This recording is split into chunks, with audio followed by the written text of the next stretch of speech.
Kita akan Recording in progress.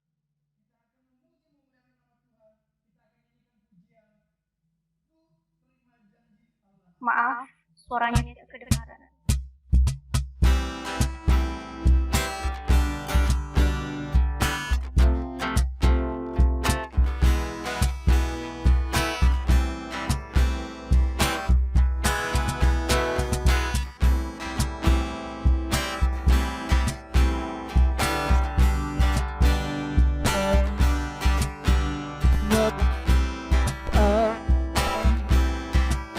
memuji dan menyembah. Inilah saat yang dinanti, firman Allah yang genapi. Kulihat penuaian terjadi, yang melanda seluruh bumi. Oh, Tuhan memberiku kegirangan dan sukacita melimpah.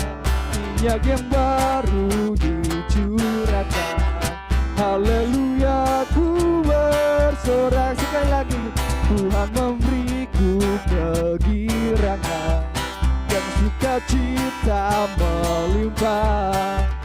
Minyak yang baru dicurahkan, haleluya ku bersorak. Sekali lagi kita akan nyanyikan pujian ini. Ku terima janji Allah dari kaum Yehuda, umat yang berdoa, memuji dan menyembah. Inilah saat yang dinanti, firman Allah telah digenapi. Kulihat penuaian terjadi, yang melanda seluruh bumi. Oh, Tuhan memberiku kegirangan dan sukacita melimpah.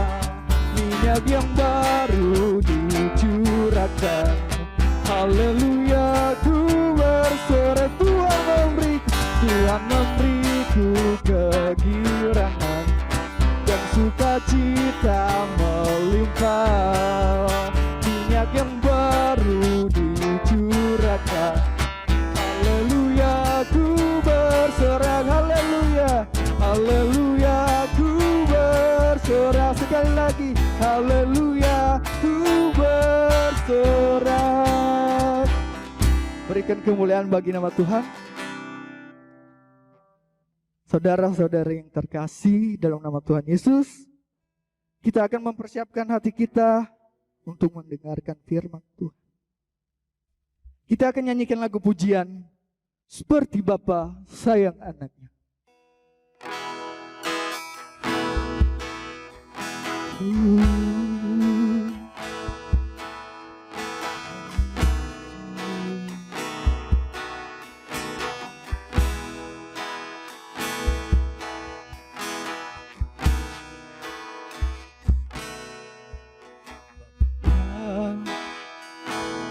Besar sungguh kasih setiamu,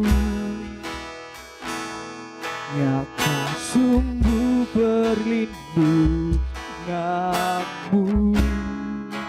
Tak satu kata mampu pisahkan aku dari kasih-Mu. Bapa, agar ku selalu hormati-Mu, agar ku turut perintah-Mu. Berikan ku hati untuk menyembah-Mu dan bersyukur setiap waktu. Seperti Bapa sayang anaknya, demikianlah Engkau mengasihi Kau jadikan biji matamu, Kau berikan semua yang ada padamu, seperti Bapa sayang anaknya. Demikianlah Kau menuntun langkahku, hari depan indah Kau beri, rancanganmu yang terbaik bagiku. Sekali lagi kita akan nyanyikan lagu pujian ini dari awal. Bapa, besar sungguh kasih setiamu,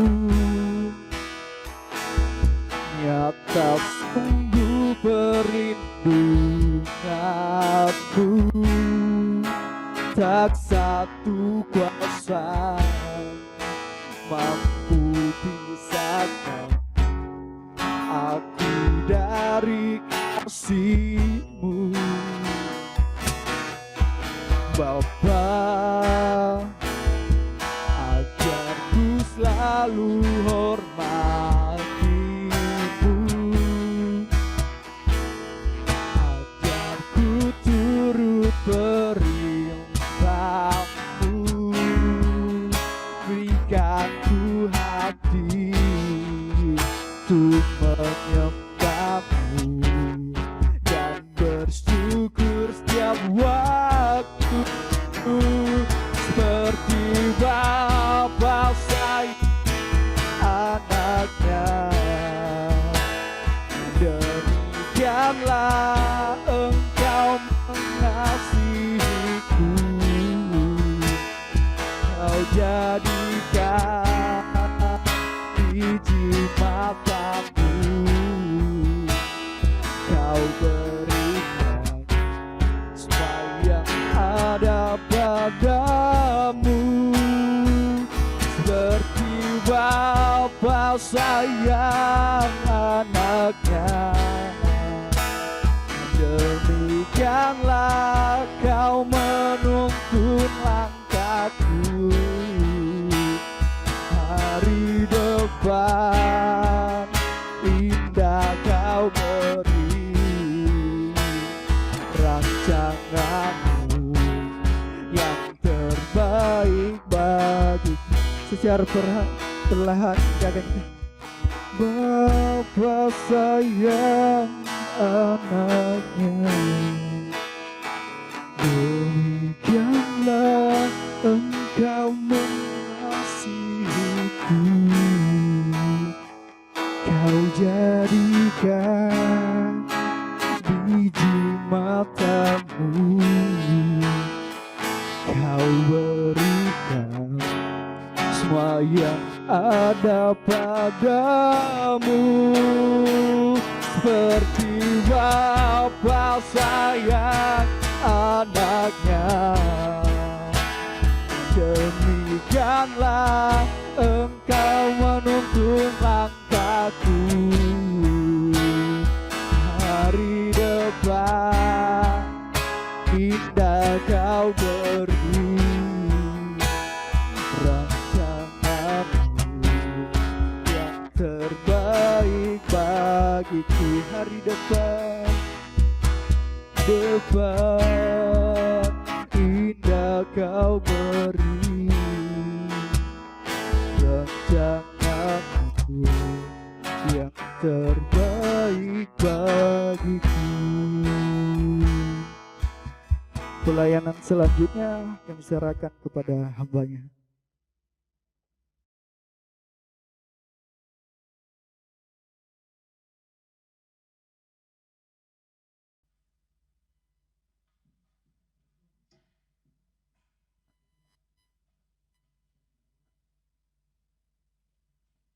Oke, sebelum kita mendengarkan firman Tuhan, mari kita bersatu di dalam doa.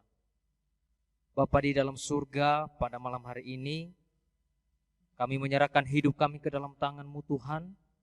Biarlah Engkau yang berbicara di dalam setiap pribadi kami. Engkau memakai hamba-Mu Tuhan.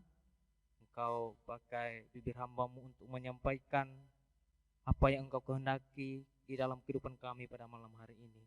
Biarlah hati, pikiran kami Engkau persiapkan Tuhan untuk menerima sabda Tuhan.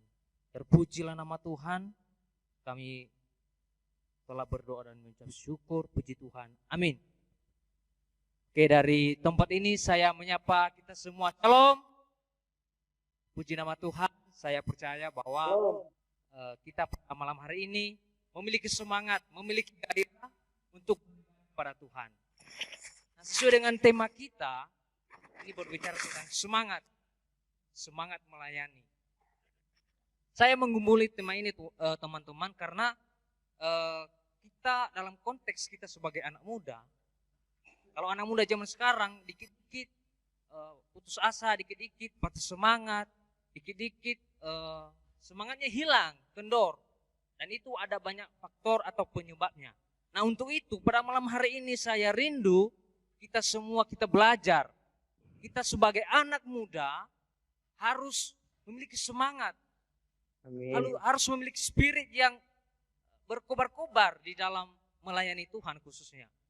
Nah, untuk itu pada malam hari ini kita akan melihat ayat firman Tuhan yang menjadi landasan khotbah pada malam hari ini. Kita buka dalam Roma pasal 12.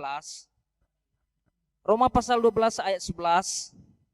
Saya harap kita semua membuka Alkitab karena jujur secara pribadi kalau saya berkhotbah itu atau menyaringkan firman Tuhan, kita harus kembali kepada ayat-ayat firman Tuhan supaya kita jangan keliru terlalu jauh. Oke, kita bacakan karena kita ada berbeda tempat. Saya akan membacakan dan bisa juga teman-teman mengikutinya, cuman nggak usah diaktifkan mikrofonnya.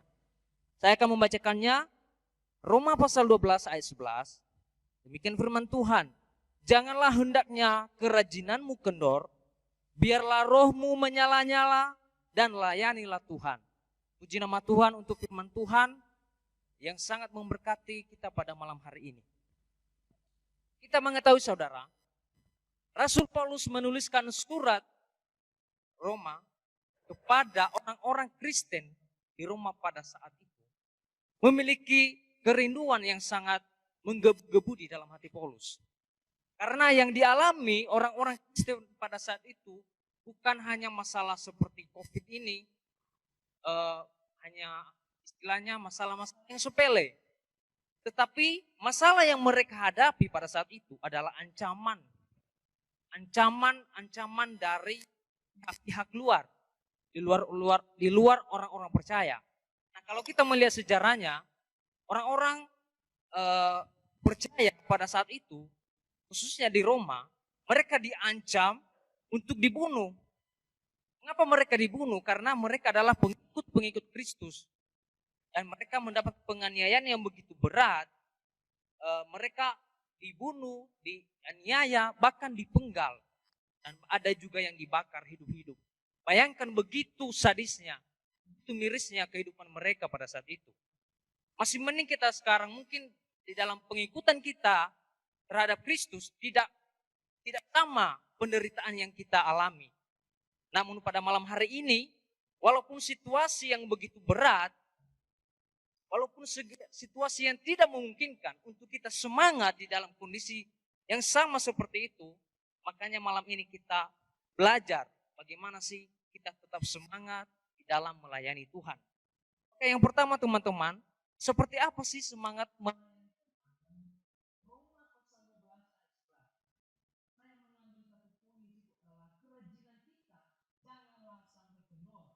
Maaf, putus suaranya. Nggak dengar, Bang.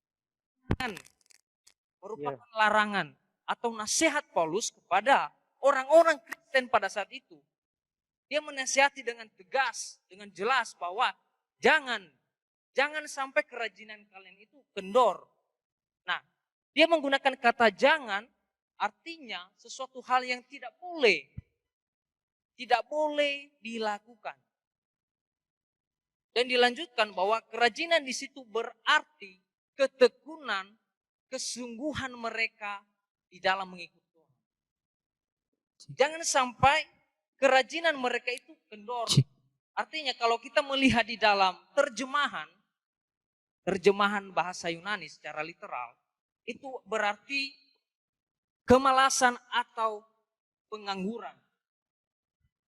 Oke, maaf teman-teman, ada kesalahan teknis. Nah, di sana dijelaskan bahwa ada suatu kemalasan atau pengangguran. Nah, kalau seandainya jemaat ini pada saat itu, ketika mereka menghadapi situasi yang sulit, maka yang dialami adalah kemunduran atau kekendoran atau kemalasan. Ketika mereka mengikut Tuhan, pada awalnya mereka begitu semangat, namun ketika mereka mengalami kesulitan, mengalami tantangan yang begitu berat, maka bisa kemungkinan besar orang-orang percaya pada saat itu akan mengalami kemunduran iman. Nah, makanya sebelum terjadi hal itu, makanya Rasul Paulus ingin menasihati mereka. Kalian jangan sampai ketekunan kalian, kesungguhan kalian, jangan sampai kendor. Jangan sampai kendor. Jadi penekanannya di situ adalah Paulus melarang orang-orang Kristen di Roma pada saat itu untuk merubah kesungguhan mereka, ketekunan dan kerajinan mereka ini dalam mengikut Tuhan, melayani Tuhan menjadi sebuah kemalasan yang memungkinkan mereka pada akhirnya ketika mereka mengalami persoalan yang begitu berat itu akan mundur. Mereka akan mundur. Nah, ini yang diantisipasi Paulus. Janganlah kendor, janganlah bermalas-malasan di dalam hal mengasihi. Di dalam hal mengasihi Tuhan, mengasihi sesama. Di dalam mengikut Tuhan. Nah, bagaimana dengan kehidupan kita, saudara? Saya teringat waktu saya masih di Nias. Aku itu orang yang paling bisa dikatakan nakal. Aku paling susah diatur, susah dibilangin. Keras kepala lah seperti itu. Aku sering mendapat teguran dari yang lebih perhatian itu dari mama sih. Dia selalu menegur saya, jangan begitu. Kamu itu udah dewasa, udah besar. Bagaimana nanti ke depannya kehidupan kamu? Bagaimana kalau kamu hidup sendiri? Kamu tidak akan bisa melakukan apa-apa. Makanya dengarkan nasihat mama, nasihat papa. Nah, ketika saya melihat begitu adanya kepedulian Rasul Paulus terhadap orang-orang Kristen pada saat itu. Juga kita alami di dalam keluarga kita, saudara. Orang-orang yang terdekat kita. Selalu ada nasihat, selalu ada sesuatu hal yang baik yang mereka katakan di dalam kehidupan kita. Dan itu adalah kebaikan kita. Makanya ketika saya merenungkan ini, mengena sekali, saudara. Terkadang saya sebagai dikatakanlah sebagai mahasiswa teologi di sini, saya dibentuk menjadi seorang pelayan Tuhan, penyampai berita tentang firman. Saya walaupun nggak sering, tapi saya juga mengalami bahwa semangat saya seolah-olah ketika saya menghadapi masalah seolah-olah agak kendor. Kendor memang benar-benar di posisi di saat saya menghadapi sebuah masalah yang berat, semangat itu tidak terlihat lagi. Benar-benar kendor, saudara. Bahkan ketika kita pada awalnya sungguh-sungguh, namun ketika kita menghadapi sebuah masalah yang sulit, saya merasakan down. Dan saya juga merasakan jatuh bangun di dalam mengikut Tuhan. Kayaknya saya bisa bersaksi seperti ini. Nah, untuk itu saudara, apapun yang kita lakukan, apapun yang kita harapkan dalam konteks mengasihi Tuhan dan mengasihi sesama, melakukan yang baik. Kita pelayanan di gereja, kita pelayanan di masyarakat, pelayanan sosial, kita harus ingat bahwa kita harus memiliki semangat. Janganlah kendor. Apapun pelayanan kita, pekerjaan kita, marilah kita semangat. Kerajinan, kesungguhan kita, janganlah sampai kendor. Itu poin yang pertama. Poin yang kedua, saudara, bahwa semangat itu harus menyala-nyala. Mengapa harus menyala-nyala? Seorang tokoh yang terkenal ya, bernama Thomas Alva Edison, dia pernah berkata seperti ini. Keberhasilan itu 1% bakat dan 90% adalah semangat yang pantang mundur. Nah, itulah sebuah keberhasilan. Jadi bakat itu hanya 1% di matanya, tapi 99% itu adalah kekuatan dari dalam, semangat yang pantang mundur. Ini sangat membuat saya ketika saya membaca ini membuat saya dalam hati saya benar. Seberapapun bakat kita, sehebat apapun kita, seberapa kuatnya kita memiliki bakat, memiliki sebuah keahlian, kalau kita tidak memiliki semangat yang menyala-nyala, maka itu menurut saya agak susah. Karena ketika kita melihat secara realita, orang yang memiliki semangat di dalam kehidupannya, maka orang yang memiliki bakat sekalipun, namun dia tidak semangat, dia biasa-biasa aja, maka orang yang paling semangat inilah yang bisa maju, yang menemukan keberhasilan. Nah, kata yang digunakan di sana adalah the spirit, semangat. Memang di ayat ini dikatakan adalah roh, biarlah rohmu menyala-nyala. Namun terjemahan di NIV dia menggunakan bahwa semangat. Artinya semangat yang ada di dalam diri kita harus dibuat hot atau menyala, panas, berkobar. Berkobar bisa dilihat orang. Semangat itu tidak bisa kita tahan di dalam diri kita. Semangat itu harus tersampaikan. Harus dilihat, harus bisa dirasakan oleh orang lain. Nah, itu yang dimaksudkan Paulus. Bahwa kita harus memiliki semangat yang menyala, yang bisa dilihat orang, yang bisa kita tunjukkan. Nah, bagaimana dengan kehidupan kita, saudara, sebagai anak-anak muda? Karena saya melihat bahwa anak muda ini baru ada semangat yang begitu berkobar-kobar ketika dia mungkin dalam hal percintaan, dia begitu semangat, begitu berkobar-kobar di dalam mendapatkan hati pasangannya. Namun bagaimana dengan kehidupan kita? Kita sebagai pelayan Tuhan, sebagai orang-orang yang bekerja untuk melayani Tuhan, bagaimana? Apakah kita memiliki semangat, spirit yang sama? Atau justru hanya kita memiliki semangat pada hal-hal keinginan kita sendiri? Tentu dalam hal ini Paulus tidak mengharapkan hal yang demikian. Tetapi Paulus mengatakan bahwa kamu harus memiliki semangat yang menyala-nyala di dalam hal mengasihi. Jangan sampai semangat itu tidak bisa dilihat, tidak bisa dinikmati oleh orang-orang di sekitar kita. Tapi semangat itu harus bisa dilihat oleh orang-orang yang ada di sekitar kita. Terus yang ketiga, yaitu layanilah Tuhan. Nah, kita sudah melihat tadi bahwa kerajinan kita, ketekunan kita, ketika dibarengin dengan semangat yang menyala-nyala, berkobar-kobar, maka yang terakhir adalah kita melayani Tuhan.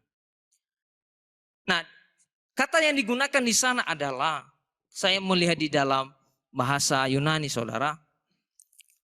Saya yakin bahwa di sini ada banyak hamba Tuhan yang sudah belajar tentang bahasa asli, bahasa Yunani, yaitu douleukurios. Douleukurios artinya hamba melayani seorang tuan. Hamba yang melayani seorang tuannya, melayani tuannya. Nah, di sini dikatakan bahwa orang-orang Kristen, orang-orang pengikut Tuhan, pada saat itu, pada konteks saat itu, saudara, adalah seorang hamba. Jadi Rasul Paulus ini melihat bahwa kalian ini loh, pengikut-pengikut Tuhan, kalian ini adalah hamba-hamba Tuhan. Kalian tidak memiliki hak sama sekali. Tapi kalian, seluruh hidup kita harus melayani Tuhan. Harus melayani Tuhan kita. Itulah yang dimaksudkan Paulus. Bahwa kita harus melayani Tuhan. Kemarin saudara di Nias, belum sampai 1 tahun ya. 6 bulan sudah berlalu. Kami diutus untuk PPL. Kami sebenarnya sih awalnya mengajukan. Kami PPL di Nias. Ketika kami menyusun proposal, kami membuat banyak sekali program yang kami laksanakan di sana. Cuman ada banyak yang memang enggak sesuai dengan ekspektasi kami karena ada berbagai faktor. Nah, yang saya mau ceritakan di sini saudara, ketika saya sampai di Nias, gembala saya mengutus saya untuk praktek di gereja yang satunya karena gembala saya punya 2 gereja. Dan di situ hampir dalam jangka kami praktek PPL itu 2 bulan, hampir 1 bulan lah saya praktek di sana sebagai ya istilahnya kuli bangunan saudara, serius. Saya mau cerita ini, saya nggak malu bercerita kepada teman-teman. Saya sebagai kuli bangunan, bahkan ada beberapa hari itu kami dari pagi sampai malam itu sampai jam 1 subuh kami baru tidur, baru berhenti, baru istirahat. Itu pun belum tidur ya, maksudnya istirahat, mandi dan tukar pakaian. Dan sempat saya berpikir, Tuhan, apakah ini yang saya harapkan? Saya datang jauh-jauh dari Surabaya untuk PPL di Nias. Terus inikah PPL saya secara yang kamu inginkan untuk saya? Secara manusiawi saya mengatakan, aduh apa sih? Apa sih PPL ini? Saya sempat mengeluh saudara, karena saya masih daging. Tapi kita tidak hidup dalam kedagingan, tapi rasa itu ada. Saya sempat mengeluh. Tuhan bagaimana ini Tuhan? Terus dalam hati saya berdoa. Saya berdoa. Dan saya ingat satu ayat firman Tuhan mengatakan bahwa apapun yang kamu kerjakan, apapun yang kamu perbuat, perbuatlah seperti untuk Tuhan, bukan untuk manusia. Dan satu lagi ayat yang menguatkan saya, yaitu ayat yang kita bahas pada malam hari ini. Itu yang membuat saya bangkit lagi, memiliki semangat lagi untuk menjalankan apapun yang saya kerjakan, apapun yang saya lakukan selama PPL, saya berserah kepada Tuhan. Dan saya menerimanya dengan hati yang bersyukur. Bahwa saya menyadari bahwa ini kemurahan Tuhan bagi saya.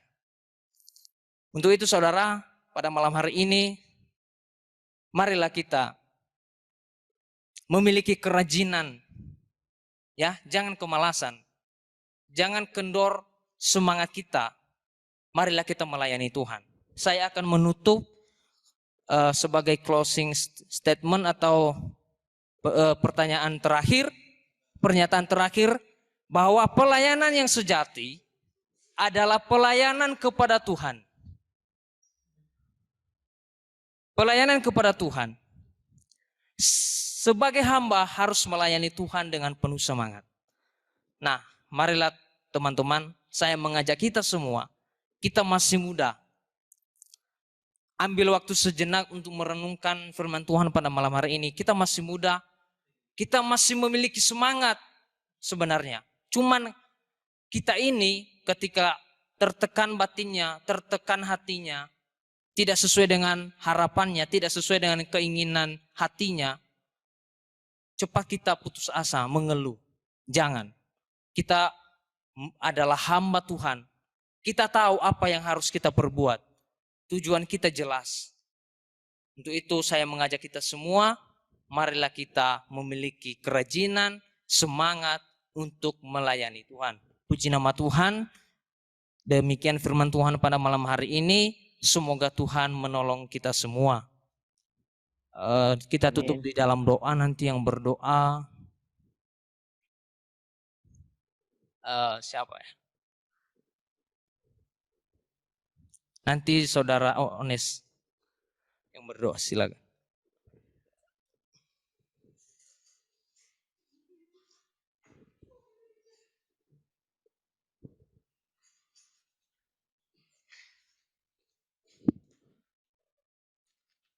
Mari teman-teman untuk menutup dan mengakhiri ibadah kita sama-sama berdoa. Bapa di dalam kerajaan surga, terima kasih atas berkat firman yang telah Engkau sampaikan kepada kami pada malam hari ini. Biarlah firman yang telah kami dengarkan bisa kami aplikasikan. Biarlah semangat kami tidak kendor Tuhan untuk melayani Engkau. Biarlah tetap menyala-nyala, berkobar-kobar, apalagi di masa-masa muda kami Tuhan. Kami percaya bahwa kuasa-Mu akan menaungi kami dan Roh Kudus-Mu akan memberikan kami hikmat selalu Tuhan. Dan kami percaya bahwa pelayanan-pelayanan kami ke depannya akan lebih semangat lagi, lebih bergairah lagi di dalam Engkau ya Tuhan. Engkau berkati juga hamba-Mu yang telah menyampaikan firman-Mu. Biarlah hamba-Mu Engkau kembalikan, Engkau pulihkan kekuatan yang telah keluar Tuhan, supaya hamba-Mu terus Engkau pakai Tuhan untuk melayani Engkau di masa-masa yang akan datang. Terima kasih Tuhan, hanya di dalam nama Tuhan Yesus Kristus kami telah berdoa. Amin.